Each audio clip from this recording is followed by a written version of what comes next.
Olá, boa tarde, bem-vindos a mais um episódio do Direito e seus Diálogos. Bem-vindo a todos os nossos colegas advogados, advogadas, colegas universitários do direito, colegas que atuam nas mais variadas áreas jurídicas e muito bem-vindo a ti que não é da área do direito, mas que nos acompanha e prestigia o nosso trabalho. Algo que me deixa extremamente contente, porque um dos objetivos do Direito e seus Diálogos é poder levar informação jurídica de qualidade para todas as pessoas e aproximar o acesso à justiça, como a gente fala tanto, né? Aproximar as informações jurídicas de toda a população. Então, sejam todos muito bem-vindos. É um prazer enorme tê-los aqui conosco novamente. E hoje nós vamos conversar sobre um tema bastante complexo, mas que eu tenho certeza que da maneira como o meu convidado irá colocar, nós sairemos extremamente satisfeitos, sairemos com uma clareza das informações de uma forma extremamente didática e com conhecimento acerca do tema que eu tenho certeza que o nosso convidado trará hoje. Então, sobre o que nós vamos falar? Nós vamos falar sobre reforma tributária. Quando falamos em tributos, impostos, a gente não gosta muito, né? Porque pesa no bolso, pesa nos nossos negócios, para quem trabalha, né, na iniciativa privada. Então, é um tema bastante polêmico por certas vezes, porque nós sabemos que temos uma alta carga tributária, mas ao mesmo tempo nós precisamos conversar sobre ele. E mais especificamente no nosso episódio, nós vamos conversar sobre os impactos que esta reforma tributária traz no âmbito da advocacia e do empreendedorismo jurídico. Viemos acompanhando ao longo dos últimos anos as movimentações no que se refere a uma reforma tributária, e no início deste ano, então, nós tivemos a sanção da lei que versa sobre a reforma tributária.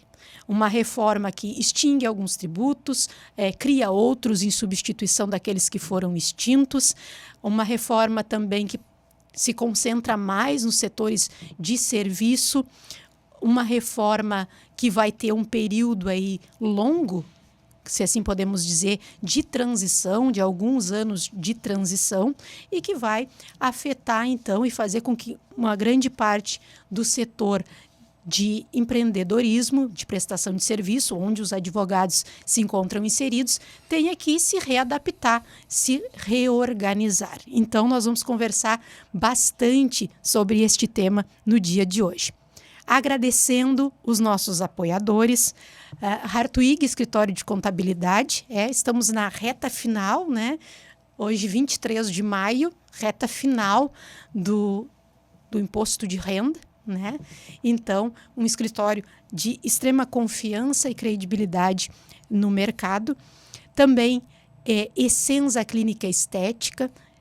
É extremamente importante que nós possamos dedicar momentos de cuidado conosco, com a nossa autoestima, e a Clínica Essenza de Estética é fabulosa neste atendimento. Também Angele Carvalho Maquiagem, é um estúdio de maquiagem que atende em Pelotas, atende em Canguçu e faz um belíssimo trabalho. Também Taberna, loja de conveniências. Tenho para dizer para vocês que uma das melhores pizzas, com certeza, que a gente tem, né? E também, completando o nosso hall de apoiadores, nós temos a Ótica Romano, que é uma ótica nova, recente e que tem um atendimento de altíssima qualidade, produtos de altíssima qualidade e que vale a pena conhecer. Então, muito obrigada aos nossos apoiadores. E sem mais delongas, para que eu não fale coisas equivocadas, eu quero receber com muito carinho, com muita alegria, o meu colega, convidado na tarde de hoje, o Dr. Marcelo Hartwig, advogado, mestre em Direito pela Universidade Federal de Pelotas. Dr. Marcelo, é um prazer te receber.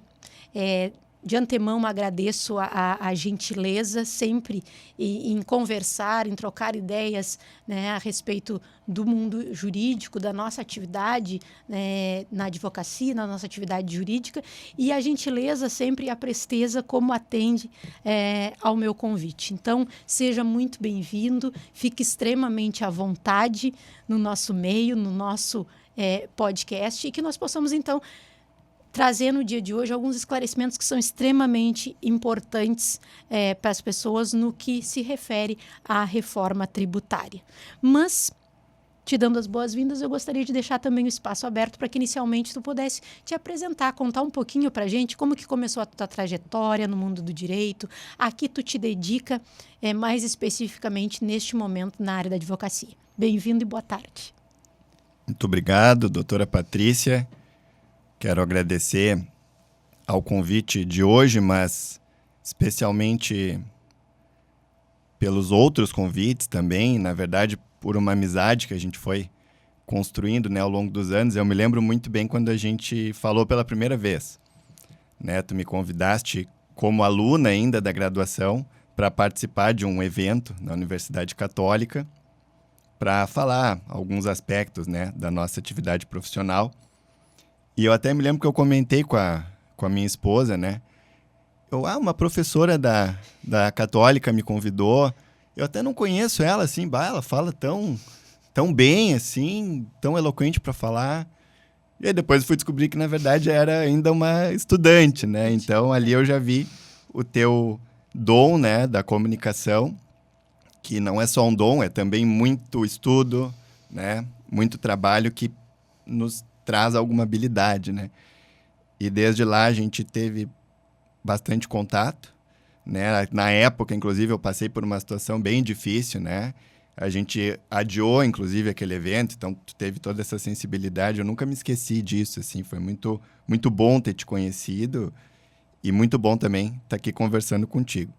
Eu quero saudar também a todos que nos acompanham. Bom dia, boa tarde, boa noite, né? Dependendo do horário aí que estiverem nos acompanhando. É um prazer também poder conversar um pouquinho sobre esse tema que hoje talvez a gente tenha mais dúvidas do que certezas, né? Então, o que eu puder ajudar, eu estou à disposição. Contando rapidamente da minha trajetória, eu me graduei em Direito em janeiro de 2015, né, pela Universidade Federal de Pelotas. Ao longo da graduação, eu já senti uma inclinação ao direito tributário, e foi, então, a área que eu resolvi optar para fazer um curso de especialização. Depois, acabei fazendo mestrado também. Mas, logo após formado, já comecei a enveredar na advocacia, voltado inicialmente à área tributária, depois as coisas foram evoluindo. Hoje nós temos um escritório, como se diz no mercado, full service, né? Atendemos todas as áreas com foco em empresários, produtores rurais, autônomos, quem produz, né? No final do dia, é o nosso foco de atendimento. E hoje, né, atualmente, eu milito na advocacia diretamente, mais voltado mais voltado na área tributária. E, como não podia ser diferente, a reforma tributária é aí um objeto de estudo nosso, e é uma, digamos assim, uma preocupação tanto no quesito dos nossos clientes, que vão ser afetados, né, mas também no nosso próprio negócio, né? E aqui eu entendo que é importante os advogados se atentarem um pouco mais, né, para a reforma tributária, porque vai impactar na advocacia, né? Como se diz que duas coisas na vida são certas, né? A morte e os impostos. Sim. Não é algo agradável para ninguém, para mim também não é, mas é uma realidade e a gente tem que lidar com ela para que a gente possa tocar a nossa vida, né, e passar por isso da melhor maneira possível. Sim. Doutor Marcelo, eu gostaria então para que nós começássemos, né, quando a gente vai falar sobre reforma tributária, e eu sempre gosto de lidar dessa maneira, né? A gente conseguir contextualizar situações para que a gente possa entender o que levou a que isso acontecesse, né, e os próximos passos que nós teremos. Então, nós vamos dividir a nossa conversa em alguns momentos. Nós vamos começar primeiro entendendo quais são os modelos tributários que nós temos. Depois nós vamos entender um pouquinho sobre a reforma tributária, o contexto em que ela se desenvolve, e nós vamos encaminhar nossa conversa para o final falando sobre gestão de escritório de advocacia. Por quê? Porque nós conversávamos e é um entendimento de que esta reforma tributária afetará direto na gestão do escritório de advocacia. Então, nós vamos caminhar por esses pontos para que nós possamos, então, desenvolver a nossa conversa e culminar lá no final, entendendo os aspectos desta reforma tributária que irão influenciar na nossa vida enquanto advogados. Então, doutor Marcelo, quais são os modelos tributários? Como se organiza a nossa vida, digamos assim? Como se organiza o sistema tributário hoje? Certo. Bom, a gente só pode falar de reforma tributária se a gente tiver um entendimento do que existe hoje, para depois a gente poder olhar para o futuro, até para poder comparar cenários, né? E muita gente não entende a reforma tributária e não entende também o que está valendo hoje ainda, né? E que ainda vai valer por bastante tempo. Então, falando da advocacia, tá? Focando mais na advocacia, nós podemos trabalhar basicamente de 4 formas, tá? Essas 4 formas se aplicam basicamente para qualquer atividade, mas os pormenores vamos abordar mais aqui na advocacia. Podemos trabalhar como pessoa física, autônomo, né? Bem tradicional, digamos assim. Podemos trabalhar como uma pessoa jurídica. Se trabalharmos como uma pessoa jurídica, aí nós temos 3 regimes tributários à disposição para a gente poder definir qual que a gente vai utilizar. O Simples Nacional, que é muito utilizado, principalmente para quem está mais no começo de atividade, que tem um faturamento às vezes não tão expressivo. O lucro presumido, que é os grandes escritórios normalmente utilizam esse regime. E o lucro real, que é um regime tributário que não conheço nenhum escritório de advocacia que utilize esse regime, embora ele seja possível, tá? Em linhas muito breves, tá? Só para a gente fazer assim um apanhado geral, e aí eu já alertei, né, a doutora Patrícia antes, que qualquer coisa ela me coloca de volta aqui, né, no eixo da conversa. Se a gente for como pessoa física, figura do autônomo, tá? Basicamente a gente vai pagar imposto de renda. Famoso imposto de renda, que tem prazo para apresentar, inclusive, agora até o final do mês. Né? Nós vamos ter uma alíquota progressiva, um percentual progressivo sobre a nossa renda. E o máximo que pode chegar a esse percentual é 27,5%, na faixa aí, a partir de 4.000, um pouco menos, mas a partir de R$ 4.700 por mês aproximadamente, vai ser essa tributação. Claro que ela admite deduções, não é sobre tudo que a gente recebeu. E aqui existe a figura, que às vezes é até um pouco desconhecida dos advogados, do livro caixa, que basicamente é um controle que se faz das nossas receitas e das nossas despesas. E nesse livro caixa nós podemos deduzir, nós podemos reduzir da nossa base de tributação todas aquelas despesas que são relacionadas à atividade da advocacia. Né? Se o advogado, por exemplo, foi fazer uma viagem de férias, esse gasto não é dedutível, né, da base do imposto de renda. Então, não é um percentual sobre tudo o que entrou. É sobre as nossas receitas menos os nossos gastos que estão relacionados com a nossa atividade. Tá? Além disso, existe o INSS, que basicamente seria 20%, um percentual relevante, sobre a nossa remuneração mensal, né? Limitando, claro, ao teto do INSS. O máximo que isso ficaria seria R$ 1.631,48 por mês. E o imposto sobre serviços, né, que na grande parte dos municípios ele é cobrado num valor fixo, no caso do autônomo. Não é um percentual sobre a nossa receita, e sim um valor fixo, que hoje, aqui no município de Pelotas, que é onde a gente atua, está em R$ 798,10 por ano. Tá? Bom, falando de pessoa jurídica, e aqui eu já antecipo que normalmente a gente paga menos imposto utilizando uma pessoa jurídica do que na nossa pessoa física, tá? Nós vamos ter, basicamente, assim, falando no mundo real, na prática, duas opções, Simples Nacional ou lucro presumido, tá? Ambas as opções, os impostos, os tributos são calculados com base em percentual da nossa receita. Ou seja, aquilo que a gente gastou na nossa atividade é irrelevante para fins de apuração de tributos. Vai ser simplesmente, eu tive tanto de faturamento, de receita, vai ter um percentual em cima disso. Tá? E por que o lucro real, eu disse que normalmente os escritórios não usam? Porque o lucro real considera receitas e despesas. Porém, na advocacia, via de regra, o patamar de despesas que a gente tem não é muito alto. A margem de lucro na advocacia costuma ser interessante. E como o lucro real considera,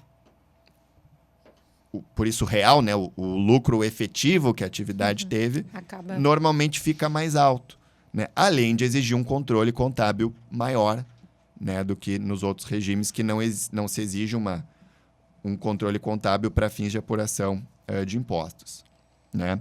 E aí existem algumas estratégias que normalmente se usa para fins de tentar reduzir a carga tributária, que é, além de se ter uma pessoa jurídica, se estabelece um prolabore para o advogado, para o sócio, um prolabore baixo, às vezes um salário mínimo, um pouco mais. Aí, isso é muito variável, né? A gente não tem aqui como esgotar todas as possibilidades e deixar o grosso da remuneração, e doutora Patrícia, desculpa que às vezes eu gosto de usar palavras bem do cotidiano, assim, né? Para a gente ser bem claro, assim. Sim.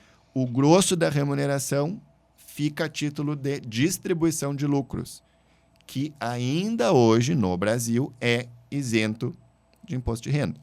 Tá?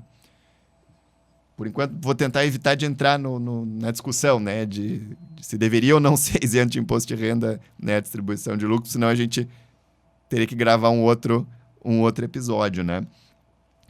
Um ponto importante da questão da distribuição de lucros e que o pessoal não dá devida atenção é a seguinte: ok, eu posso distribuir lucros, mas essa distribuição ela precisa estar amparada numa escrituração contábil. Eu, advogado, eu preciso ter condições de mostrar da onde eu tirei aquele lucro, da onde veio. Eu tenho ali, embora não seja necessário para calcular os impostos, essa escrituração contábil é relevante para demonstrar esse lucro isento que eu estou distribuindo para mim. E é algo que eu vejo assim que é bastante negligenciado no geral pelos advogados, né?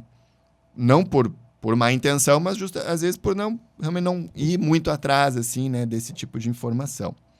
Um outro ponto relevante de utilizar a pessoa jurídica para fins de exercer a nossa atividade é que, para quem presta serviço para empresas, assim, todas, ou praticamente todas, vão querer nota fiscal. Vão exigir nota fiscal. Principalmente empresas maiores que utilizam o lucro real, e aí eles vão olhar para nós como a despesa que eles vão poder deduzir do imposto deles, né? E para a empresa também é mais barato contratar uma pessoa jurídica do que contratar uma pessoa física. Então, o próprio mercado, para quem atua para empresas, acaba te empurrando para essa necessidade de constituir uma pessoa jurídica. E, bom, falando um pouquinho agora do Simples Nacional de uma forma mais específica, o Simples Nacional basicamente funciona da seguinte forma: existem anexos, o anexo 1 ao anexo 5, cada um deles estabelece quais serão os percentuais de tributação cobrados para cada setor de atividade. Comércio, serviço, por aí vai. A advocacia está no anexo 4, certo? E aqui a gente tem um detalhe importante que eu já vi escritório de advocacia sendo autuado pela Receita Federal por não ter tomado, né, o devido cuidado em relação a isso. O nosso INSS, a nossa contribuição previdenciária patronal, qualquer pessoa que tem carteira assinada vai talvez saber disso, né? A empresa paga 20% sobre a remuneração dos seus funcionários para sustentar o regime de previdência. Né? Não é o valor descontado do funcionário, é um valor a mais que as empresas pagam. E no caso da advocacia, essa contribuição previdenciária ela não está incluída dentro do Simples Nacional. Né? A gente tem sempre a ideia de que o Simples Nacional, eu pago uma guia só de imposto. Essa ideia geral. São coisas apartadas. E neste caso, essa cobrança ela não está dentro dessa guia.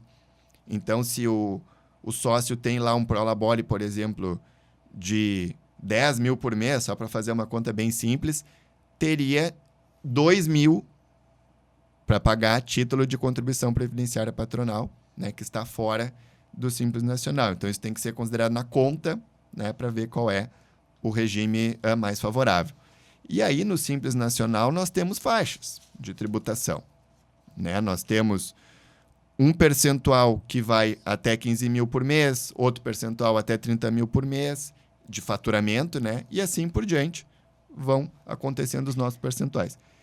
Assim, uma regra meio de bolso, tá?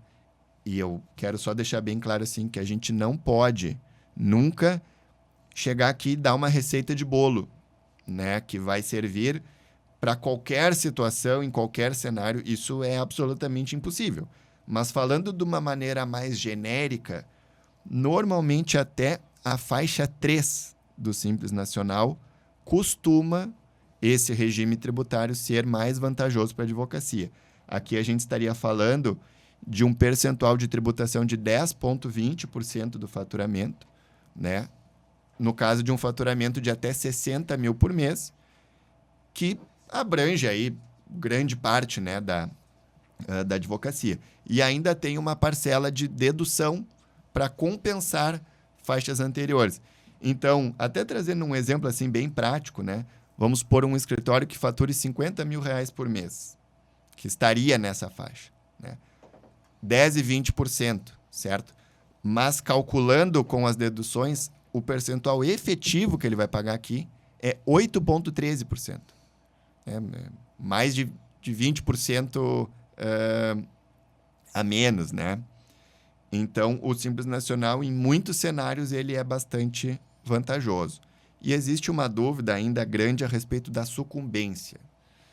Honorários de sucumbência que eu recebo lá, nós entramos com um processo, ganhamos um processo e a parte contrária, que foi vencida no processo, vai ter que pagar honorário de sucumbência para nós, certo? O que é essa remuneração? É uma indenização? É uma receita? Porque ele não contratou o nosso serviço, né? Exatamente. Ele está pagando por uma determinação da lei. Mas fora questões teóricas que a gente pudesse ter aqui, a Receita Federal entende que deve ser incluído na base de cálculo do Simples Nacional o valor que nós, advogados, recebemos a título de honorário de sucumbência. Tá? Bom, o lucro presumido, que é o regime utilizado pela grande maioria dos escritórios de maior porte, que já tem faixas, né, de faturamento mais altas, que aí o Simples para eles iria ficar menos favorável, funciona basicamente de uma maneira parecida. Não é uma guia só, são guias separadas, mas o cálculo será sobre a receita, né, sobre o faturamento. Então, também uma conta assim, meio talvez assim um pouco grosseira a forma de falar, mas no frigir dos ovos, nós vamos pagar 11,33% do nosso faturamento, do Simples Nacional, quando nós tivermos uma receita mensal de até R$ 62.500. Tá? Essa diferenciação que eu vou fazer agora, na verdade, ela é trimestral. Teria que pegar esse valor de 62.500 e multiplicar por 3 para ver. Mas para a gente tentar trazer para o mensal, é uma aproximação que pode dar erro, mas para fins didáticos ela nos ajuda. Né? E no que exceder a esse faturamento de 62.500 mês, nós pagamos 14,53%. Tem um adicional aí no imposto de renda, de pessoa jurídica que encarece esse percentual. Além disso, se pode pagar o imposto sobre serviço também de forma fixa, aquele valor de quase R$800 por ano por profissional, né, por profissional habilitado que fizer parte daquele escritório. E a questão de INSS também não está dentro desse percentual, é calculado à parte. Então, hoje, o que nós temos de uma forma muito assim resumida são esses 3 cenários. Pessoa física, que muitos ainda usam, mas tributariamente normalmente não é muito vantajoso. E aí, Simples Nacional ou lucro presumido no âmbito da pessoa jurídica. A opção do lucro real existe, mas na prática, na advocacia, é praticamente inutilizada, né? Até eu, pessoalmente, como eu disse, não conheço nenhum escritório que utiliza essa metodologia de apuração. E para cada empresa, cada escritório, vai haver uma realidade diferente. Esse regime tributário, eu estou no Simples, será que eu vou para o presumido? O que eu faço? Isso pode ser revisto ano a ano. Então, a gente faz a opção, por exemplo, agora no início do ano de 2025, ela vale para o ano todo. Então, ao longo do ano, a gente vai seguir, né, aquela opção que foi feita. Mas, se daqui a pouco a gente tem uma projeção para o ano seguinte, e olha como já entra a gestão aqui, né, de um faturamento mais alto, por exemplo, ou mais baixo, enfim, a gente, né, tem que fazer esse tipo de análise, a gente vai poder fazer uma escolha de regime tributário que vai nos favorecer sempre dentro da legalidade, né? Não tem problema nenhum em fazer esse tipo de planejamento. Vai para um, volta, né? Nem estou entrando aqui em vedações, às vezes, que existem para o Simples ou não, porque na advocacia é muito difícil disso se aplicar. Sim. Doutor Marcelo, eu ouvindo, né, as tuas colocações sobre os modelos tributários que nós temos, para mim é de extrema relevância no contexto da nossa conversa, né, que nós tenhamos a compreensão desses modelos tributários, porque, e também a questão da gestão, que a gente já desde o primeiro ponto nós não conseguimos fugir da questão da gestão, porque vai desembocar extremamente numa questão de gestão a organização tributária do escritório. Mas entender estes modelos jurídicos de pessoa física, pessoa jurídica pelo Simples Nacional, ou trabalhando com lucro presumido, ou pelo lucro real, que não é tão comum na advocacia, mas é extremamente importante que nós tenhamos esse entendimento, porque me parece que a reforma tributária ela não traz tantas alterações para quem trabalhe com o regime do Simples Nacional, mas sim para quem trabalhe com o lucro presumido e com o lucro real. Então, me parece de extrema importância que nós, né, entendamos isto num primeiro momento, mas diante destes modelos tributários que nós temos, por que surge, então, a ideia, que nós já estamos acompanhando há um bom tempo, de uma reforma tributária, né? E por que surgiu esta ideia? Quais são os benefícios? Quais são pontos controversos? E sabemos que é um longo período de adaptação, né? Como que isso tudo se desenvolveu para que nós chegássemos, então, agora no mês de janeiro e tivéssemos a sanção da lei da reforma tributária? Bom, vamos lá. O nosso sistema tributário aqui no Brasil é algo bastante já difundido, digamos assim. Ele tem 2 aspectos, que não sei se vão ser resolvidos com a reforma tributária, mas 2 aspectos marcantes no sentido negativo. Um deles é a carga tributária, que é alta, né? E além de ser alta, ela incide de uma maneira regressiva. O que significa isso? Ela acaba incidindo de forma mais pesada em pessoas que têm uma renda menor e de uma forma mais leve em cima de quem tem uma renda maior. Se a gente for comparar o nosso modelo com outros países, normalmente, por exemplo, patrimônio e renda são grandezas que são mais tributadas em comparação ao consumo. Por quê? O consumo, a menos assim, algum bem de luxo, mas no geral, digamos assim, 1 quilo de arroz vai ser 1 quilo de arroz, né? Seja para uma pessoa que tenha muito dinheiro ou uma pessoa mais humilde. Claro que aí pode ser produtos beneficiados, mas falando assim, a lógica, né, do entendimento. E aqui no Brasil, a renda, se diz, né, que a renda não tem uma tributação tão alta em comparação a outros países, porém o nosso consumo e a nossa produção, e eu diria que a nossa folha de pagamentos também, tem uma oneração tributária, assim, insana, absurda, né? Tem algumas razões para isso, né? Normalmente o consumo acaba sendo mais fácil de cobrar, no sentido de que aquilo acaba sendo repassado no preço, enfim.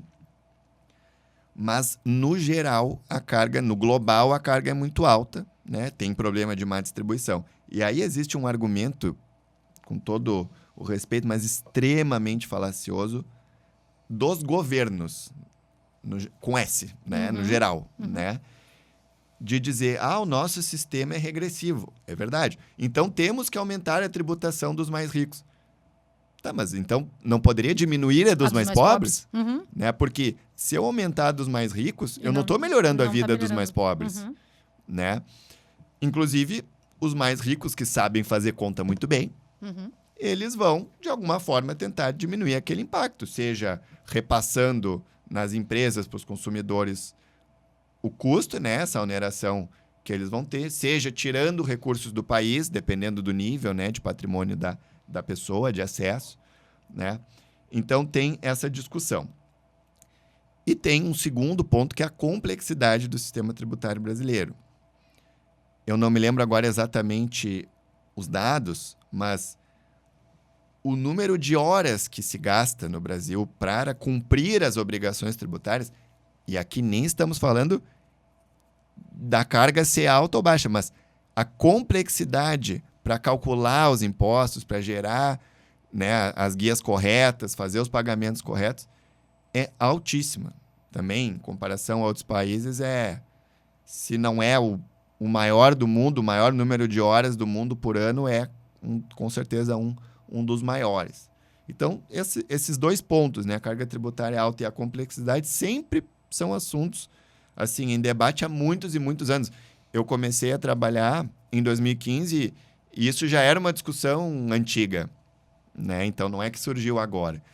E a ideia de reforma tributária, ela existe também desde que eu comecei a trabalhar. Eu já escutava, né, a discussão de uma possível reforma tributária e virou uma coisa até, de certa forma, durante um tempo, um tanto quanto desacreditada.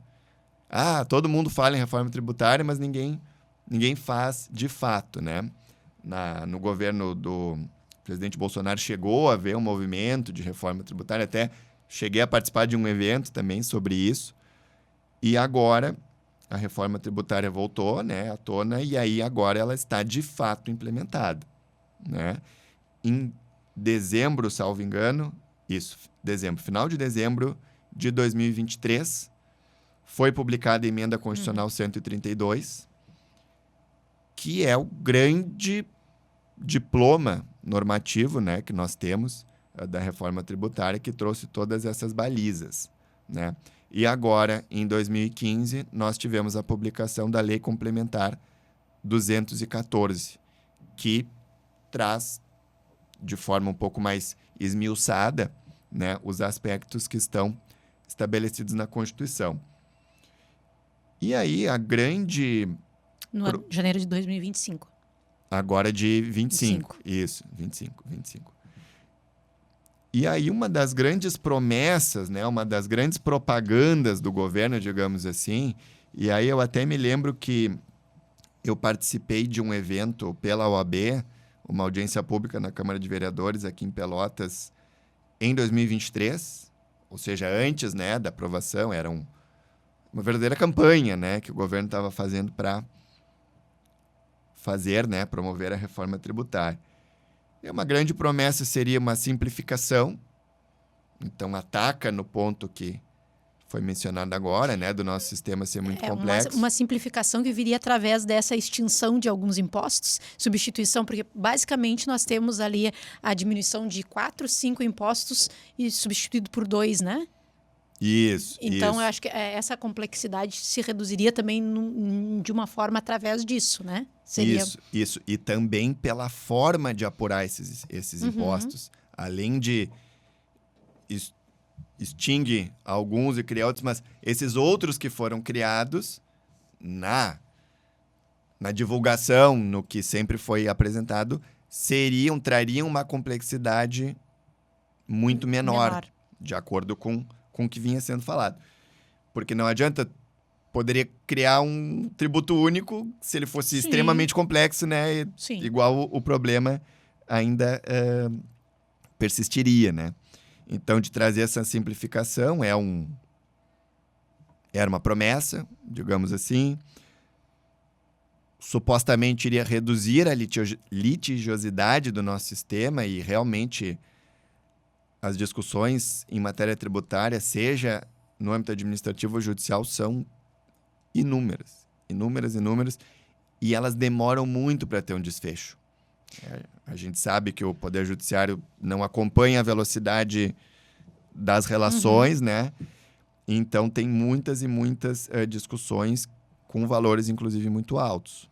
Sim, e apenas um parênteses. Claro. Embora nós tenhamos, né, essa altíssima carga tributária e em um sistema que pesa muito para o lado dos mais pobres e não pesa tanto para o lado dos mais favorecidos, mas e temos essa complexidade, tem um sistema tributário extremamente complexo, me parece também, e me corrija, doutor Marcelo, se eu estiver equivocada, que ainda assim o Brasil é um dos países que tem maior capacidade para abarcar uma reforma tributária. Por elementos talvez como a nossa Receita Federal, que é uma Receita Federal extremamente moderna, né? Nosso sistema de compensação bancário também. Então, por esses, entre outros elementos, me parece que ainda assim o nosso país esteja apto, né, a receber esta reforma tributária. Se ela é eficiente, trará, né, os resultados que se almeja, é outra questão. Sim. Mas me parece que, ainda com toda esta complexidade do nosso sistema, mas o Brasil seja um país que tenha essa capacidade de abarcar uma reforma. Sim. Inclusive, isso que tu estás dizendo agora foi dito por um professor numa aula bem recente que eu assisti, no sentido de que muitos países querem fazer uma reforma tributária, mas poucos conseguem, né?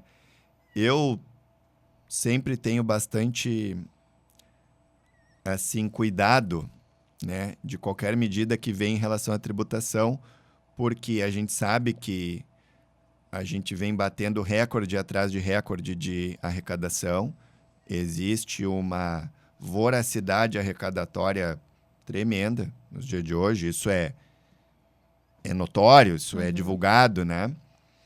Então, eu sempre fico com receio no sentido de que essa reforma ela vai vir para quê, né? Exatamente, né? Na realidade.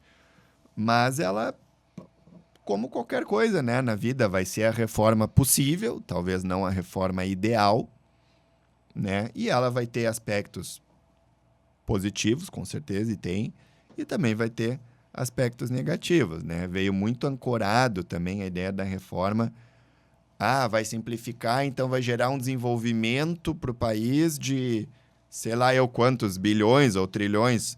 São projeções econômicas também que às vezes, Sim, um tanto quanto abstratas, né? Muitas vezes assim, né? E também com a ideia de que seria um modelo mais parecido com o que o resto do mundo utiliza, o modelo do IVA, né? Do Imposto sobre o Valor Agregado, que teria, em tese, uma possibilidade de tomada de crédito também muito ampla, que pagaria apenas sobre o que for agregado, né, em relação àquele produto, em relação àquele serviço.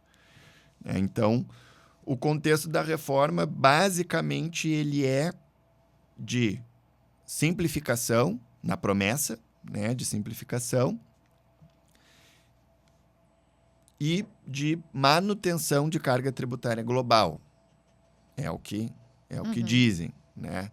A gente vai notar que na advocacia isso absolutamente não é verdade, né? Porque alguns ganham, outros perdem, né, com a reforma, e o setor de serviços com certeza é um setor que perde muito com a reforma, e outros setores são mais beneficiados, né?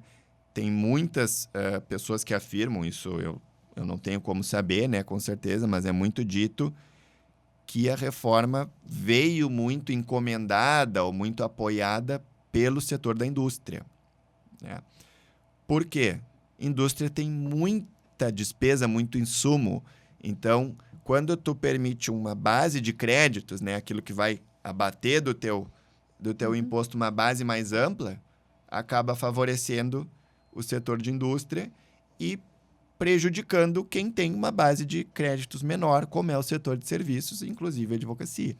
Então, talvez no todo possa não gerar um aumento de arrecadação, só que no que a balança desequilibrou para menos para um lado, ela vai ter que equilibrar para mais do outro, porque, infelizmente, os governos em geral, eles têm uma dificuldade tremenda de pensar em redução de despesas. Eles pensam muito em aumento de receita, né? E aí acaba que alguém tem que pagar essa conta, né? Sim. E dentro desse contexto, né, que a gente vem falando de simplificação, que seria uma ideia de simplificação, agora a gente vai entrar, então, na parte complexa, né? Porque se a ideia da reforma é trazer uma simplificação, me parece que no setor da advocacia, quando se trabalha fora do Simples Nacional, vem a trazer uma complexidade e uma alteração para uma maior carga tributária. Sim. Né? Então, como que nós podemos entender esta modificação que a reforma tributária traz no âmbito da advocacia? Certo. Bom, só para dar um contexto, tá, um pouco maior assim da reforma tributária. O que está estabelecido hoje, basicamente, assim, vou poder cometer alguma grosseria aqui e ali, técnica, mas basicamente era uma reforma sobre consumo, tributação sobre consumo, tá? Existe um projeto de reforma da tributação sobre a renda que foi extremamente utilizado como uma ferramenta de marketing até, de isentar até 5 mil. Isso. Né? Eu até tinha feito uma conta um tempo atrás que se a gente fosse corrigir pela inflação, a primeira tabela do imposto de renda, para pegar a faixa de isenção, porque na verdade a inflação vai fazendo com que indiretamente aconteça um aumento de imposto, né? Sim. Ia dar perto de 5 mil. Então, não sei se isso tem a ver, né? Se eles fizeram essa conta ou não. Mas isso ainda é um projeto de lei, né? Que querem compensar com uma tributação mínima de 10% para quem tem rendas mais altas, mas é um projeto que tudo indica que vai acontecer alguma mudança nesse sentido, mas ainda não está vigente. Né? O que está vigente é a alteração da tributação sobre consumo, né? Extinguindo PIS, COFINS, que são tributos federais, ISS, Imposto Municipal, ICMS, Imposto Estadual, e o IPI, Imposto sobre Produtos Industrializados, que é um imposto federal. O IPI vai continuar em algumas circunstâncias específicas, tá?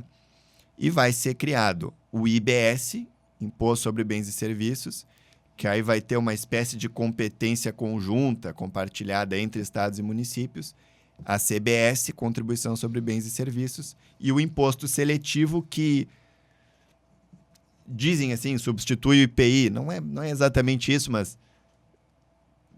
para fins didáticos assim, dá para mais ou menos pensar assim, tá? E a ideia da reforma tributária seria que todo mundo seja tributado da mesma forma. Basicamente, assim, forma grosseira, né? Não vai ter mais benefícios fiscais. Existe uma guerra fiscal hoje, né, de ICMS entre estados, um cobra menos que o outro, aquela coisa toda.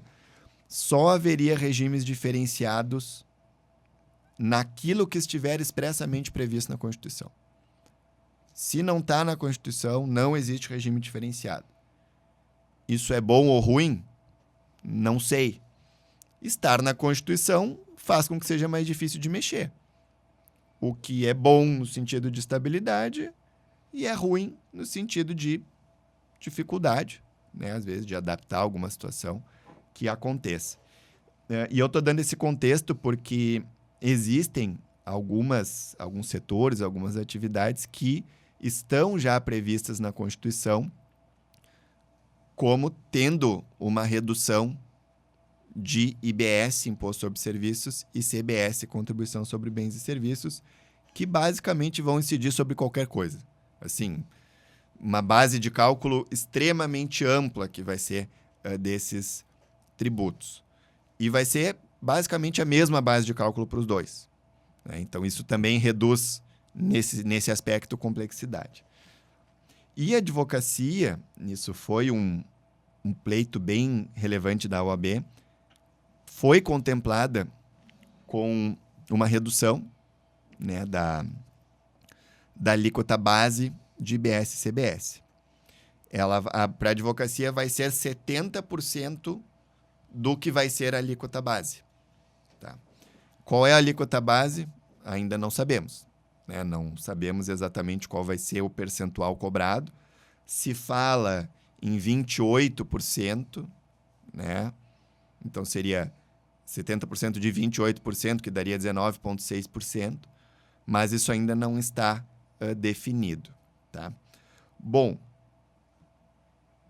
nós como advogados, assim, no nosso mundo prático, né? Agora eu dei um contexto para tentar responder um pouco melhor a tua pergunta. Sim. O meu escritório é do Simples, então quer dizer que eu não posso mais ficar no Simples Nacional? Não. Pode ficar, e ao que tudo indica, seria no formato que é hoje, né? Na forma de calcular o Simples que é hoje. O que tem de novidade em relação ao Simples? Se a gente pegar uma guia do Simples Nacional e destrinchar ela, lá vão ter todos os tributos que incidem na nossa atividade, né? Então, se eu paguei uma guia de Simples Nacional de R$10.000, uma parte vai ser imposto de renda, uma parte vai ser PIS, outra vai ser COFINS e assim por diante. Mas a guia é uma coisa só. A gente vai poder manter dessa forma, tá? O IBS e a CBS dentro do Simples Nacional, e aí vai ter uma parte que vai ser destinada lá para esses tributos, que para o advogado isso não é tão relevante, tá? Se a gente manter o IBS e CBS dentro do Simples, ou seja, seguir como é hoje, eu sou do Simples, eu vou seguir como é hoje, tá? Tudo bem. Qual é a repercussão disso? Eu não posso tomar crédito de nada que eu comprei para IBS e CBS, o que até então já era assim, né, no Simples Nacional. E quem contrata de mim, né, vamos supor, uma empresa contrata o serviço, né, do escritório da doutora Patrícia, e o escritório da doutora Patrícia é do Simples Nacional, com o IBS e CBS calculado dentro do Simples. Tá? Ele pode tomar crédito? Pode, mas apenas na parcela que corresponder ao IBS e CBS. Tá? Ok. Até então, não vemos grandes problemas. Mas existe uma outra opção dentro do Simples Nacional. A gente calcula o Simples Nacional normal, mas a parte do IBS e da CBS a gente deixa fora do Simples Nacional. Calcula no regime normal, digamos assim. Tá? Claro que o percentual do Simples aí vai ser menor, né? E mais IBS e CBS. Qual é a vantagem disso?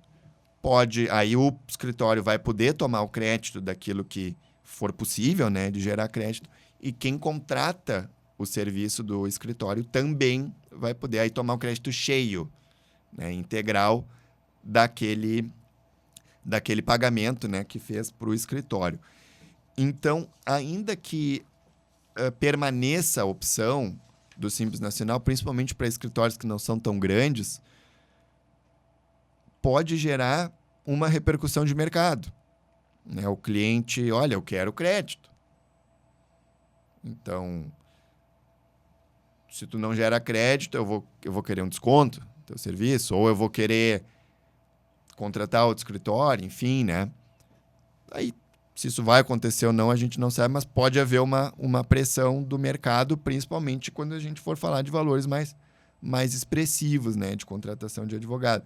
Porque hoje, na advocacia, não tem esse tipo muito de discussão, mas vai poder acontecer essa opção, então vai ser uma conta que a gente vai ter que fazer, e eu vou linkar de novo com a gestão, Sim. né?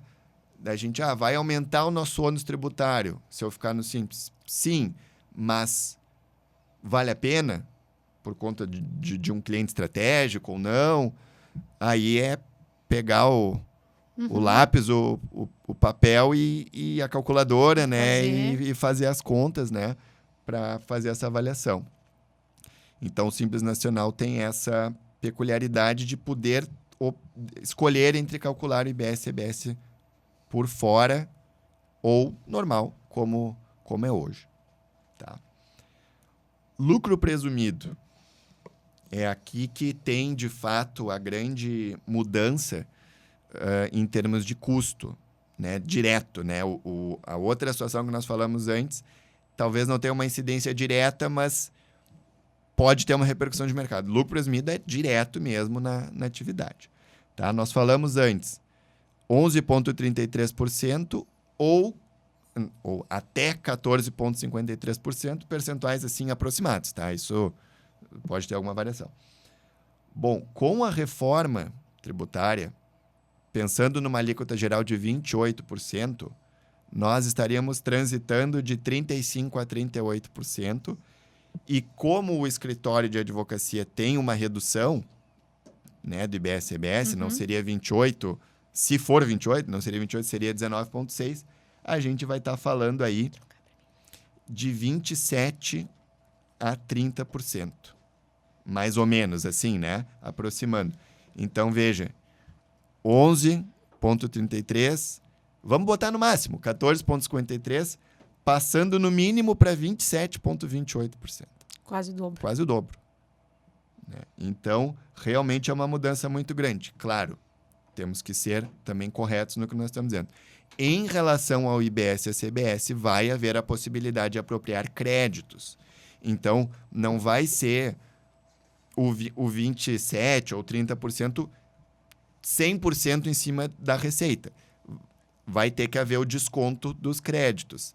Aí, cada escritório vai ter que fazer a conta, né, para ver quanto vai impactar. Mas, assim, nenhum escritório de advocacia no lucro presumido vai ganhar dinheiro com a reforma tributária. Alguns podem ter mais crédito, outros menos, mas nenhum vai ganhar, vai ter um aumento.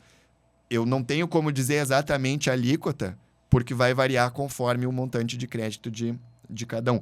Mas tendo um limitador de 14,53 e partindo de 27,28, é fácil de entender, não tem como chegar, né, equilibrar, né, essa conta. E até uma vez eu assisti uma aula de um professor que eu admiro muito, assim, que ele falou de uma forma bem simplificada, mas uma coisa que é muito verdadeira. Ele serviço vai pagar ICMS. Basicamente é isso mesmo, porque o ICMS era o imposto estadual, né, sobre mercadorias, que não incide sobre serviço. Então, traz tudo para dentro do mesmo bolo, então meio que vai como se trouxesse o ICMS, o impacto tributário do ICMS para dentro também do setor de serviços. Sim. Né? Então, foi assim, é uma forma de entender assim, bem interessante. E o que pega realmente na advocacia é o baixo volume de créditos. Inclusive porque qual é o nosso principal custo, nosso principal gasto, ou talvez investimento seja a melhor palavra para dizer isso? Equipe. Né? Qualquer escritório que tenha pessoas trabalhando, o principal gasto vai ser a equipe, seja colaborador, seja como estiver lá feito esse vínculo. E se eu tenho um advogado trabalhando CLT, por exemplo, isso não me gera direito de crédito de IBS-CBS. Então, a minha principal despesa não me gera crédito, né? Porque só gera crédito aquilo que teve o pagamento de IBS e CBS antes. Então, para a advocacia, especialmente no lucro presumido, tem essa situação que provavelmente vai ser objeto aí de planejamento tributário por parte dos escritórios. Aí é um mar de situações que pode vir a acontecer, né?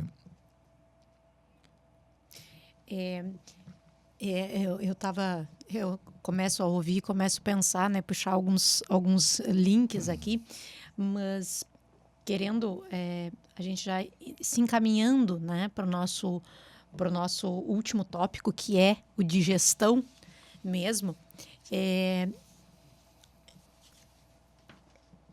Nós já estamos conversando, e inclusive o primeiro, se eu não me engano, não me falha a memória, o primeiro ou o segundo podcast que nós fizemos, nós falamos sobre gestão de escritório, falamos sobre empreendedorismo jurídico com uma colega também aqui de Pelotas, e é algo que já vem sendo extremamente conversado, né? Esta maneira de viver a advocacia como uma empresa, né? como algo que precisa de uma gestão. E me parece que o doutor tem se dedicado também, né, grandemente a estudar gestão de escritório. Então, nós vamos caminhar para esse ponto e dentro dele nós vamos fazer um link com esta reforma tributária e o que vai ser necessário, então, de um gestor do escritório diante da reforma tributária.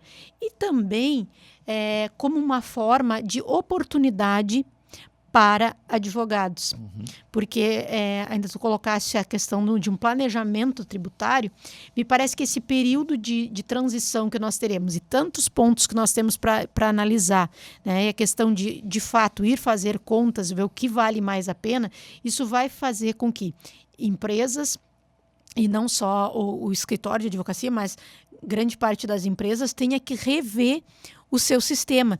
E isso vai necessariamente depender do trabalho do advogado, né? Do trabalho do advogado, do trabalho do contador.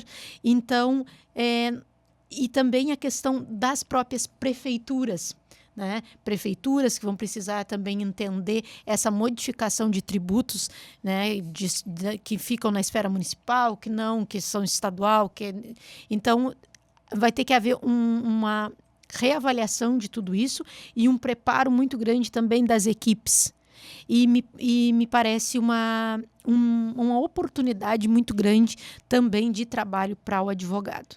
Né? E de um advogado que esteja atualizado, de um advogado que esteja acompanhando estas atualizações. E aí a gente vai entrar, por exemplo, se nós fecharmos, né, na questão do direito tributário apenas, a gente vai entrar na questão do planejamento tributário, que é uma coisa importantíssima e que me parece que ela é relativamente nova como uma opção de venda para o advogado. Vender um planejamento tributário, assim como é algo extremamente novo, vender um planejamento previdenciário, né? Então, estas oportunidades também para o advogado dentro desse cenário. Mas, quando a gente fala sobre gestão, deixando um pouquinho só por alguns minutos a parte tributária de lado, mas quando nós falamos sobre gestão, tu me elencou alguns pontos importantes dentro da gestão de um escritório, que seria, na tua visão, né, a questão da cultura, de um código de cultura, a gestão de pessoas, o desenvolvimento da equipe, liderança, gestão financeira. Temos mais alguns? Eu elenquei principalmente esses, mas se eu não me engano temos mais 2, né? Gestão financeira, depois... Relacionamento com o cliente também, eu diria que é um fator importante. E os processos que a gente vai ter dentro do nosso escritório, tecnologia, esse tipo de coisa, assim. Sim. Né? Então, eu gostaria que tu nos colocasse o que seria um código de cultura. Porque é importante, eu sempre costumo dizer, assim, quando a gente fez a primeira conversa e falamos sobre empreendedorismo jurídico, falamos sobre gestão, isso não é uma coisa que nós aprendamos dentro da faculdade. Sim. Né? Dentro da faculdade nós não aprendemos de forma nenhuma isso. E quando nós saímos e aí vamos ter o nosso escritório de advocacia, a gente entende que estar no escritório não é apenas fazer, né? Não é apenas peticionar, ingressar com uma ação, ela envolve várias coisas, né? E envolve principalmente essa gestão que nós não fomos preparados. E a necessidade que nós temos de já desde o primeiro momento, e aí me fica algo muito claro para mim, que é a função do livro caixa, né? Desde o primeiro momento do escritório, nós temos uma vida, uma gestão, né? Extremamente organizada. Para quê? Para que à medida que esse escritório venha ganhando corpo, as coisas não fiquem né? não fiquem descontroladas, que a gente não consiga mais tomar as rédeas. Então, por isso a necessidade de a gente ter já desde o começo uma organização tributária, uma organização... Bom, vou trabalhar sozinho no primeiro momento, depois vai crescer a equipe, com o que eu vou contar? Vou contar com estagiários, vou contar com advogados, colegas trabalhando CLT? Não vai ser CLT, vai ser, né? Vai ser de que forma? Então, isso é extremamente importante que tenhamos um preparo e também a gente saiba muito bem, me parece muito interessante que a gente saiba muito bem com que a gente deseja trabalhar. Quais são aqueles princípios que serão norteadores do nosso trabalho e com que a gente deseja trabalhar. Até diante de um cenário que busca cada vez mais profissionais especializados do que profissionais generalistas. Até porque, assim como na medicina, o direito nós não temos como trabalhar com todas as áreas, porque é extremamente grande e não tem como um bom profissional, né, estar apto para todas as searas do direito. Um bom profissional hoje é visto como aquele que é especialista e trabalha com foco naquela área. Então, o que nós poderíamos dizer que é a cultura do escritório, que é um código de cultura de um escritório? Certo. Eu vou só dar um passinho para trás, tá? Eu estou andando para frente, mas ela vai dar um passinho para trás, não tem problema. É que a doutora Patrícia é muito... né, para frente, eu sou mais devagar um pouquinho, né? Mas eu só gosto de estabelecer assim, um pensamento de base, tá? Em relação a isso, tá? Gestão, uma coisa às vezes meio vaga, né? O que a gente tem visto hoje, assim, né?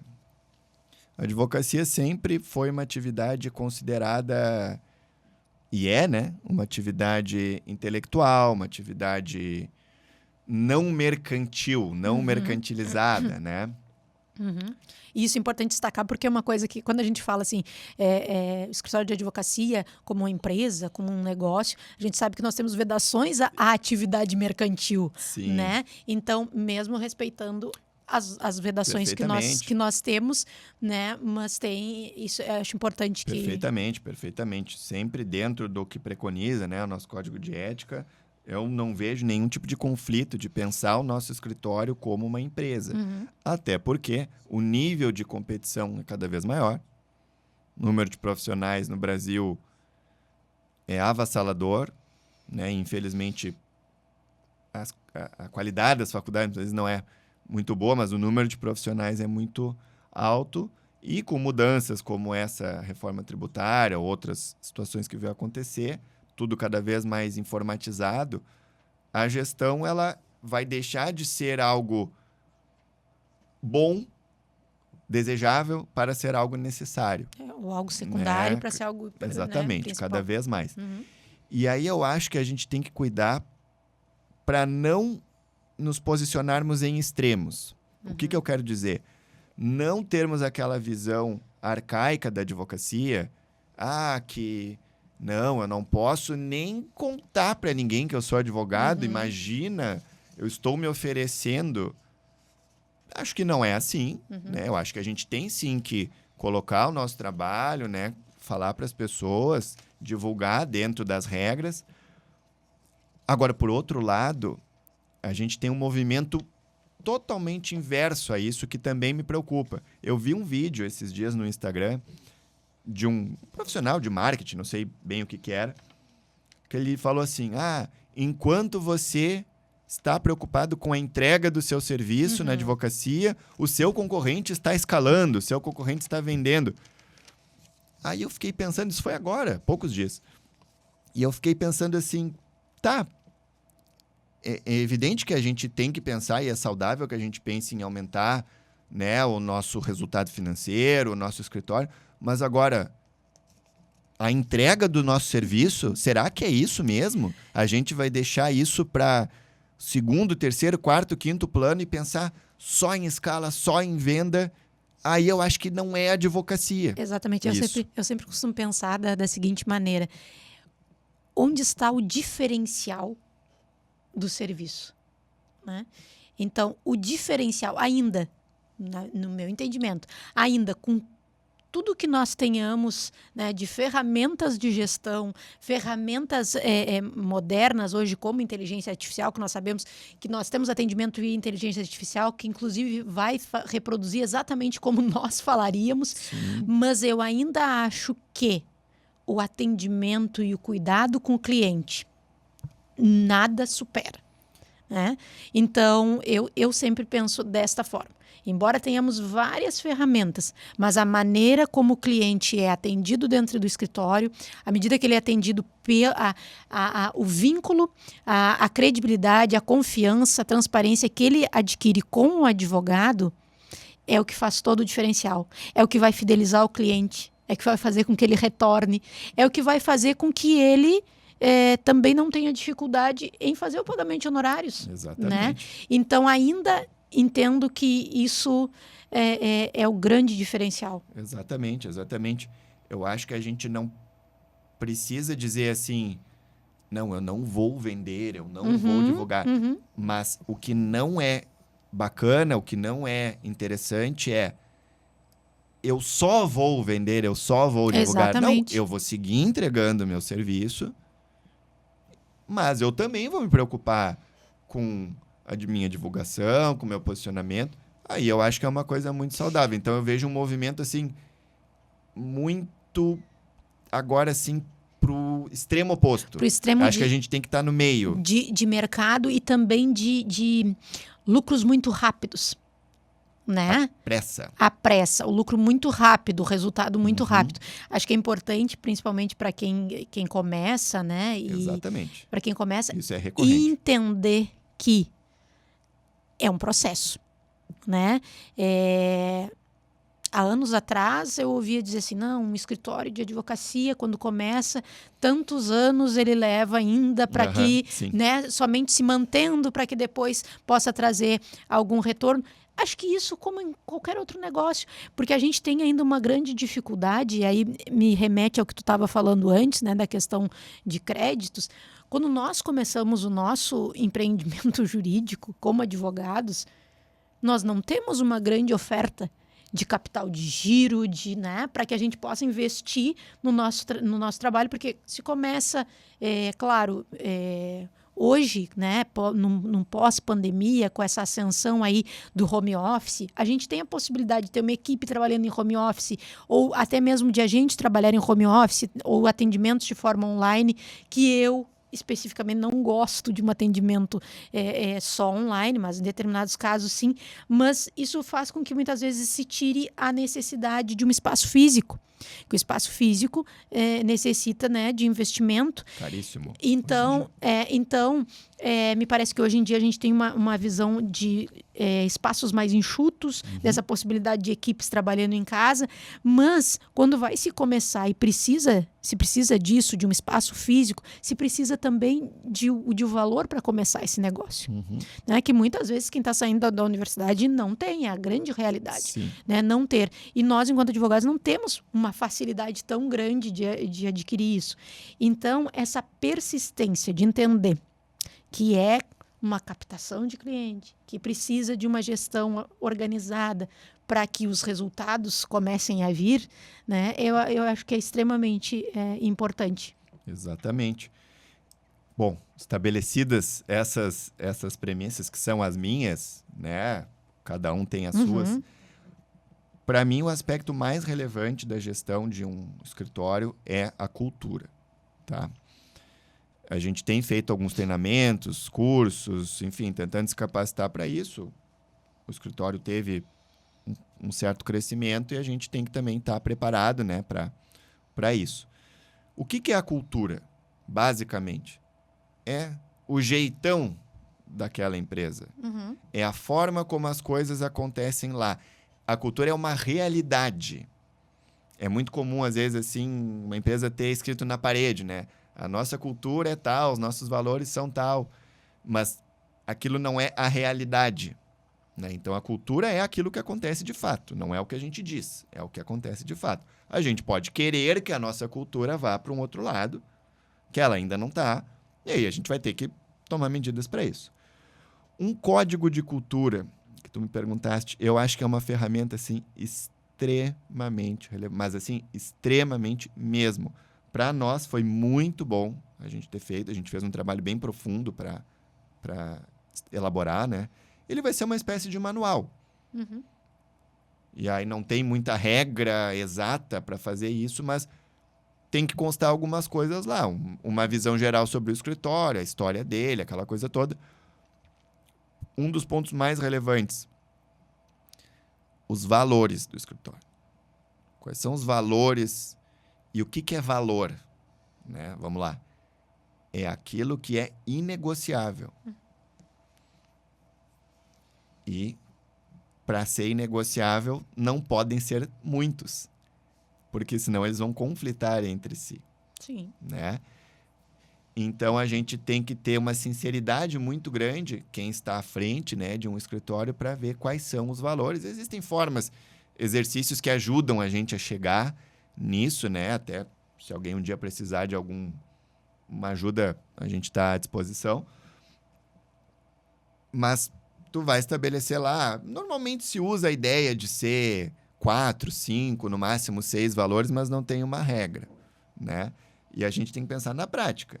Tá, a gente vive isso realmente? Como é que a gente vive? Como é que a gente não vive? E tudo que... E no mundo ideal, tudo que acontece dentro do nosso escritório tem que estar linkado com esses valores, né? Então, por exemplo, experiência do cliente. Vamos supor que esse seja um valor de um escritório, que é um valor nosso, por exemplo, né? Experiência e satisfação do cliente. Tá, e aí? Como é que tu vive isso? Né? A gente começou, por exemplo, esse ano a implementar pesquisas de satisfação com os nossos clientes para ver se o nosso serviço realmente está atendendo adequadamente, se tiver que fazer alguma adaptação, a gente pede muito feedback para os clientes. E aí tem várias outras situações que podem estar acontecendo para isso. Como não viver esse valor? Às vezes, como não viver, às vezes ajuda mais do que como viver. Uhum. É impressionante. É assim, o cliente te dá um feedback espontâneo e tu ignora. Por exemplo, um contrato demorou para ser feito, por exemplo. Vamos supor que aquilo não seja, que não foi isso que o cliente está dizendo. Na verdade, ele que demorou para dar uma informação. Vamos dizer assim, só. Tá, mas assim, por que ele está me dizendo isso? Eu vou já fechar a porta, já assim. Sempre quando um cliente chega para nós e nos dá um feedback, e às vezes ele vai ser negativo, infelizmente, né? A gente não agrada todo mundo o tempo todo, mas a gente, ainda que a gente possa ter razão, não é sobre isso, é tá, mas o meu valor é que ele esteja satisfeito, né? Então, o que a gente pode fazer para que talvez outros clientes também que pudessem estar insatisfeitos com alguma coisa possa estar sendo atendidos de uma forma que fique mais adequada, né? E, claro, dentro dos nossos valores também vai trazer muitos nãos para nós. Tem coisas que não se coadunam aos valores, né? E aí... Se o valor da gente está dentro de valorização da equipe e o teu cliente distrata, um cliente importante distrata um colega, e agora? E aí numa perspectiva daqui a pouco de um crescimento enorme, de ganhar, né, clientes, só um pouquinho, mas e aí eu vou dizer que não? Né? Então, isso é extremamente importante. E aí, se coaduna também com aquilo que eu havia falado, de a gente saber muito bem com que a gente vai trabalhar. Sim. Né? Então, não, tal coisa não tem como eu fazer, porque não é da nossa política, digamos assim. Sim. Não é dos nossos valores. E aí, isso pode, muitas vezes, fazer com que a gente perca honorários. Né? Sim. Mas eu acho isso extremamente importante porque nos define no mercado. Sim. Né? Nos define no mercado. Exatamente. Não, aquele escritório trabalha de tal forma, então isso é uma definição do nosso trabalho que é extremamente importante. Até porque a gente não tem que atender a todos. Exatamente. A gente tem que atender bem quem a gente se propõe a atender. E isso é muito interessante também, e aqui fica até talvez uma dica para quem está procurando agora se inserir no mercado jurídico em algum escritório. Veja se esse escritório tem um código de cultura e quais são os valores desse escritório. Até para avaliar se isso está compatível com aquilo que tu queres para a tua vida. Daqui a pouco, um valor do escritório vai ser estabilidade. Sei lá, eu estou criando agora. Ah, não, eu gosto de loucura, vai, acontece, e daqui a pouco até mais tarde, não sei o quê e tal. Talvez não seja compatível com o valor da estabilidade, né? E também ver se aquele escritório de fato vive os valores que ele estabelece. Sim. Quando a gente entra numa conversa assim, pois é, Patrícia, nós temos, né, o nosso escritório, a gente estabeleceu que o nosso valor é transparência. Mas, nesse caso, não tem. Então, não é um valor. E assim, tá tudo bem alguma coisa não ser um valor do teu escritório. Não tem problema isso, algo não ser um valor. Porque o valor é aquilo que é principal, né? Assim, só que tu não pode dizer que é o que não é. Até porque isso também, a equipe, uma pessoa que chega no escritório vai olhar os teus valores. Não, eu tenho que fazer. Basicamente, eu já sei o que eu tenho que fazer aqui dentro. E aí as pessoas também têm que ser reconhecidas por estarem atendendo aqueles valores. Enfim, é muito bom, cria um ônus para quem dirige o escritório, porque aí tu tem que agir daquela forma. Mas como empresa é muito útil, assim. Se fosse falar só uma coisa disso, seria isso. Ao mesmo tempo que cria um ônus, também é gratificante, eu acho mais satisfatório a gente trabalhar com aquilo que a gente está alinhado. Por exemplo, cria um ônus, temos que cumprir o nosso código de cultura. Bom, mas à medida que eu vejo o meu escritório funcionando de acordo com aquilo que eu acredito, com aquilo que é mais satisfatório para mim, ele também se torna gratificante. Com certeza. Né? E a gente, meu Deus, 1h30 parece um tempão, mas nós temos só 14 minutos. Né? Mas... Vamos voltar um pouquinho o relógio ali. Já que tu gosta de voltar um pouquinho, vamos voltar um pouquinho. Mas... colocando, então, o código de cultura como um principal elemento, aí nós entramos na gestão de pessoas, a gente pode pensar, então, nessa questão de valorizar a equipe. Sim. Né? E eu acho que isso faz com que também a equipe trabalhe motivada. Sim. Né? Vendo oportunidades de crescimento. Sim. Né? Sim. Olha... montar a equipe, manter uma equipe, na minha opinião, é o maior desafio de um escritório de advocacia. Eu não acho que é um dos maiores, eu acho que é o maior de todos. Né? Eu sou muito grato à equipe que nós temos, eu já disse isso para eles. Não somos perfeitos, longe disso, temos que melhorar sempre e muito, mas sou muito grato. O que eu acho disso, tá? Hoje em dia... principalmente de uma pessoa jovem, ela não vai olhar para os escritórios de Pelotas. Quem quer se inserir no mercado. Ela vai olhar para os escritórios em geral. Principalmente quem é mais desprendido, né? Ou vai trabalhar em home office, sei lá. Hoje tem muitas opções. Então, tu ter a questão da valorização da equipe implementada na prática, não só uma promessa, né? Porque muita gente promete, mas quem é que já subiu aqui dentro? Alguém já se tornou sócio desse escritório? Não. Bom, então não existe essa política de fato, né? Eu diria assim, de novo, é uma necessidade. Primeiro que eu acho que é uma coisa boa que sempre deveria acontecer, independente de qualquer coisa. Mas segundo que eu acho que, mesmo que alguém não queira valorizar a equipe, vai se obrigar a fazer isso, porque senão as pessoas simplesmente não vão mais ficar ali. Hoje em dia, a forma como as pessoas pensam trabalho é diferente do que era no passado, que ficavam anos a fio, uma vida toda dentro de uma mesma empresa, o que eu acho maravilhoso.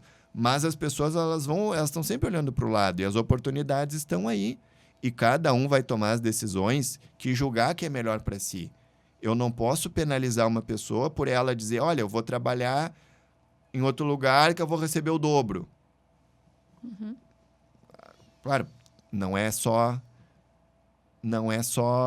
dinheiro, né?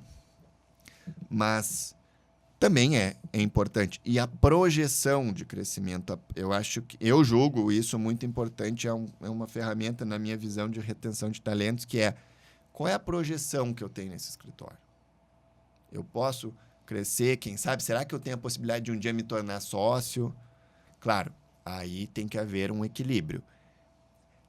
Muitas vezes as pessoas também esperam que o escritório faça tudo por elas. Também isso não é adequado. Tem que haver digamos assim, uma equivalência, né? O escritório tem que proporcionar, sem dúvida nenhuma, dar condições, investir em livros, em cursos, dar oportunidade, não esconder a pessoa quando chega o cliente, né? Que isso às vezes acontece. Uhum. Mas a pessoa também tem que mostrar o seu valor e entender que as coisas têm um tempo e valorizar aquele local também que está dando oportunidade para ela. Eu entendo que quando existe esses dois fatores em conjunto, aí existe uma relação maravilhosa entre o profissional e o escritório. Sim. Só para a gente não passar, a gente falou sobre, acredito que nós tenhamos sintetizado gestão de pessoas, desenvolvimento da equipe, mas para que a gente não passe, né, batido, a questão da liderança e o contato com o cliente. Uhum. Né? Gostaria que nós pontuássemos, então, para fechar, já que nós não vamos conseguir, vai ter que ficar uma outra conversa para falar somente de gestão. Que bom. Mas é que é um assunto que a minha atrai muito e eu acredito que o colega também. Sim. Então, para que a gente possa fechar sem passar batido pela questão da liderança e o contato com o cliente. Certo. Eu acho que qualquer coisa na vida a gente vai desenvolver de duas formas: estudando e praticando. Né? E aí existe, às vezes, um entendimento, na minha opinião, tanto quanto equivocado, de a pessoa fica fechada dentro de uma sala, trabalha bem, e aí no mês seguinte agora ela é líder de um grupo de pessoas. Isso não faz, na verdade, o menor sentido, porque o papel de líder é uma coisa que não tem nada a ver com o que a pessoa estava fazendo antes. Claro, o líder conhece o assunto, né, vai conseguir avaliar, mas tem várias outras habilidades que um líder precisa ter. Então, a liderança, primeiro, avaliar dentro da tua equipe as pessoas que têm mais uma inclinação natural para isso. A inclinação natural não é um determinismo, mas ela vai ser mais fácil ou mais difícil fazer certas coisas. E dar oportunidade para que essas pessoas liderem. Né? E colocar, olha, tu atingiu o critério que foi combinado, agora tu tem um cargo de liderança, tu vai ser melhor remunerado, só para lembrar, né? Tem que ter isso. Tem que ter Mas tu vai ter essas e essas responsabilidades. Dá o caminho, olha, tem treinamentos, tem cursos, né? Para isso, né? Hoje muitos no mercado. Nem todos são bons, mas tem muito bons também. Então, a liderança ela vai se formando, de preferência, na minha visão, dentro de casa. Vai dando a oportunidade, vai desafiando as pessoas desde o estágio. Eu sou muito adepto da ideia de ter o estagiário que depois permaneça, né, dentro do escritório. A gente tem, graças a Deus, exemplos assim também. E tu vai instigando, vai desafiando, ela vai correspondendo. Então, vai já preparando desde já aquela pessoa. Para mim, a liderança é isso. E deixando claro para ela, à medida que ela vai se desenvolvendo, tudo no seu tempo, mas dizer, olha, fulano, eu te enxergo como um líder. O que tu acha? Daqui a pouco a pessoa nunca pensou sobre isso de si mesma. Esses conceitos não estão presentes na faculdade, né, como tu disseste. Então quem sabe vamos fazer uma capacitação, vamos, sabe, trabalhar isso na pessoa, para que quando ela for de fato exercer aquela liderança, ela esteja preparada. Mas é evidente que acontecendo depois na prática vai ter os seus desafios. E uma dica que eu daria para quem é diretor de escritório é tomar cuidado para não interferir em excesso no trabalho dos líderes. Porque é muito comum, às vezes, a gente... eu fazia aquilo daquele jeito, que é o melhor, que é não sei o quê. Mas é uma outra pessoa que está ali. Algumas coisas ela vai fazer diferente, talvez um pouco pior, mas outras coisas também melhor. Né? Então, tem que deixar a pessoa trabalhar e se desenvolver. Senão, o líder fica dependente do diretor. E a mesma coisa o líder em relação ao liderado. Tem que ter uma relação de confiança entre os profissionais. Dentro do tempo de cada um. Uma coisa é um estagiário, outra coisa é um advogado jovem, um advogado mais experiente, né?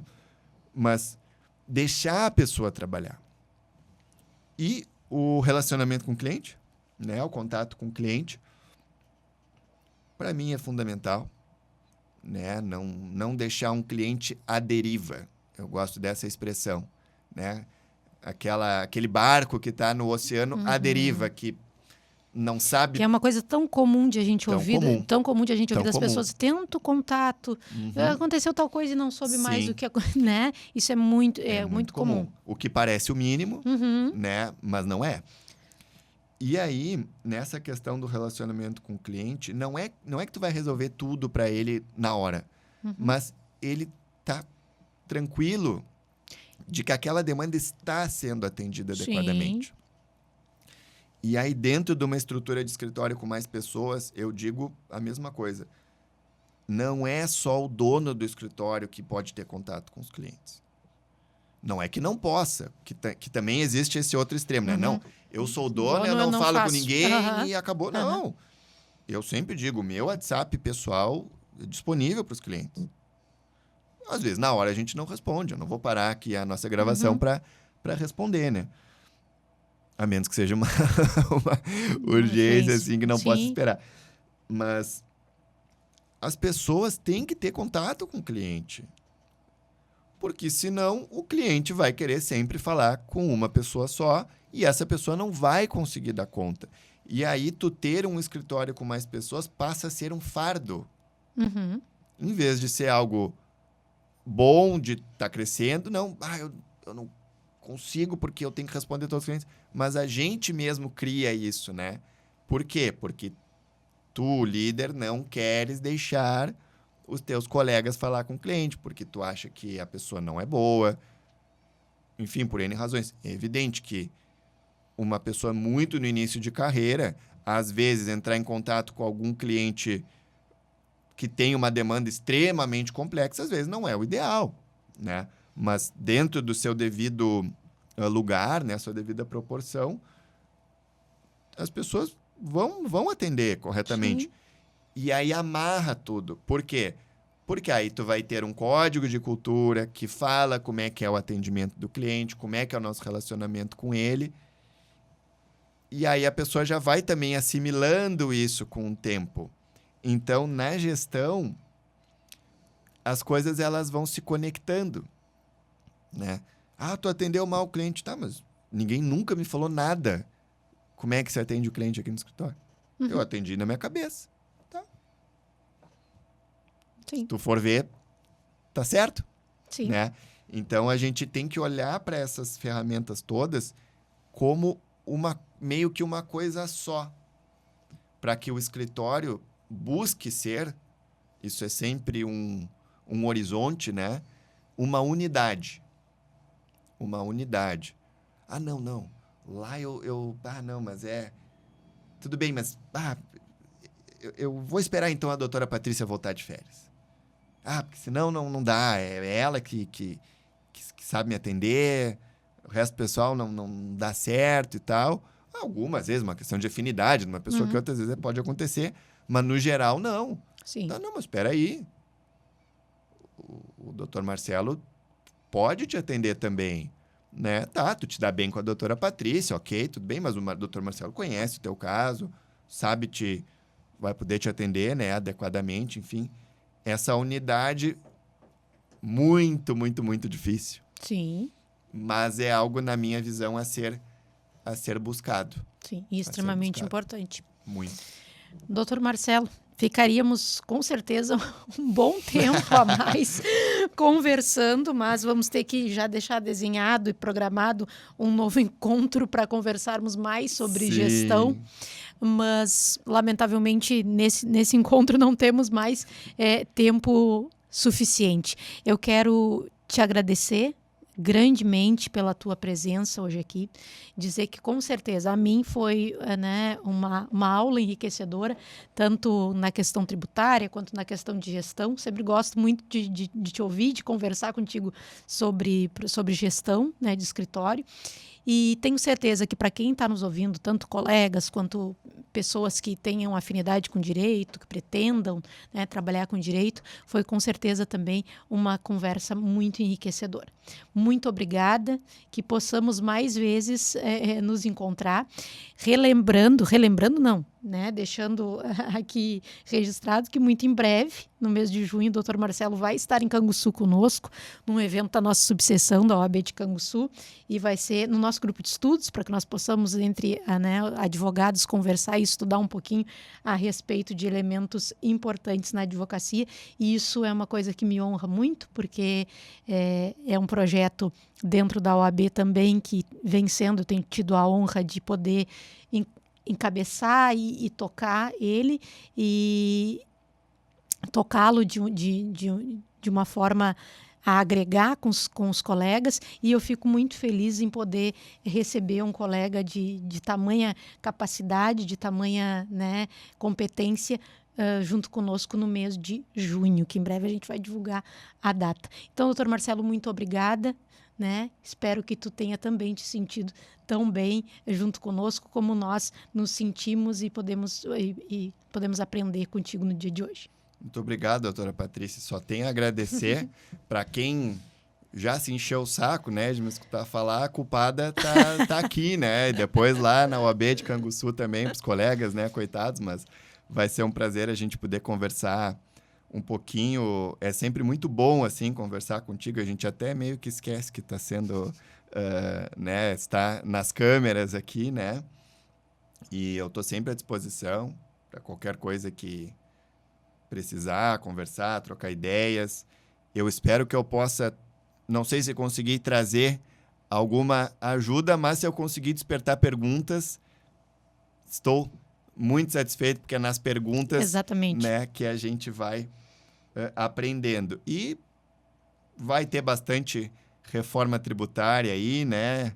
Vamos passar por um período de transição, começa ano que vem, vai até 2033, esse regime, aí vão por etapas.